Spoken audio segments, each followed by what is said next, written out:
And we are continuing our coverage honoring the life and legacy of George H.W. Bush. Joining us live in the studio today, Mike Campbell, the son of beloved Governor Carroll Campbell, a special relationship that your family shared with the Bush family and that the Bush family shared with South Carolina. Yeah, and you know, I say often they never forgot what South Carolina did for them, but you know, on a personal level, the relationship that we enjoyed with them as a family will always be very special for us. And my parents and he and Barbara were very, very close and spent a lot of time, a lot of personal time with each other. It was more than just a political relationship. It was a deep friendship. I know that we can't get a good view on TV, but even the tie clip that you have on was a gift directly from him. Yeah, he took this off of himself and gave it to me. And honestly, this is the first week I've ever worn it. It's wow. I've kept it and decided that I wasn't going to be able to make it to the funeral this week, so I wanted to wear this in his honor. And it has his signature on it, as well as a special pin on your lapel. And the pin here on my lapel is actually from the christening of the USS George H.W. Bush, which I attended several years ago. And this is a replica of the plane that he was shot down in. Talk about the loyalty and the tributes that we have heard. Andy Card has been involved with the coverage on NBC today. Also, former Secretary of State James Baker. Yeah. I mean, these are friendships and relationships that have really stood the test of time. Well, and you know, he was unbelievably loyal. If you were his friend, you were his friend till the end. And you know, he was more concerned in doing what was right than what was politically expedient.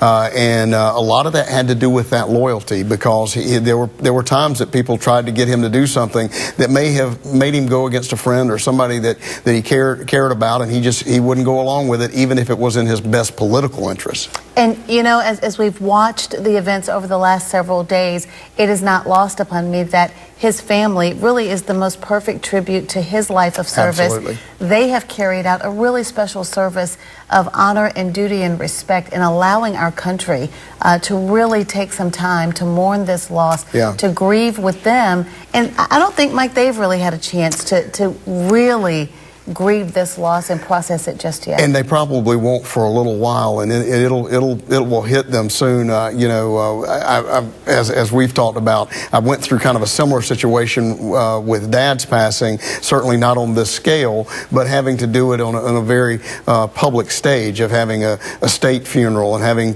him lie in state at the state capitol, and then having two services and having people line the streets as the funeral procession passed by. So I can relate to it to a certain degree, but I just can only imagine what's going through their minds. But I'm sure that there is just an unbelievable sense of pride too. Listen, as that train traveled there to the Presidential Library today, the front of the train painted in the colors of Air Force One as a special tribute to him. It was dubbed Bush 4141. We have video of a campaign commercial that he did for you, really in so many aspects unheard of, for him to really personally get so involved in a presidential or a primary, a Republican primary campaign. But just talk a little bit about what that and what your relationship with him meant personally. Well, it meant so much to me, particularly now. This ad means so much more to me now.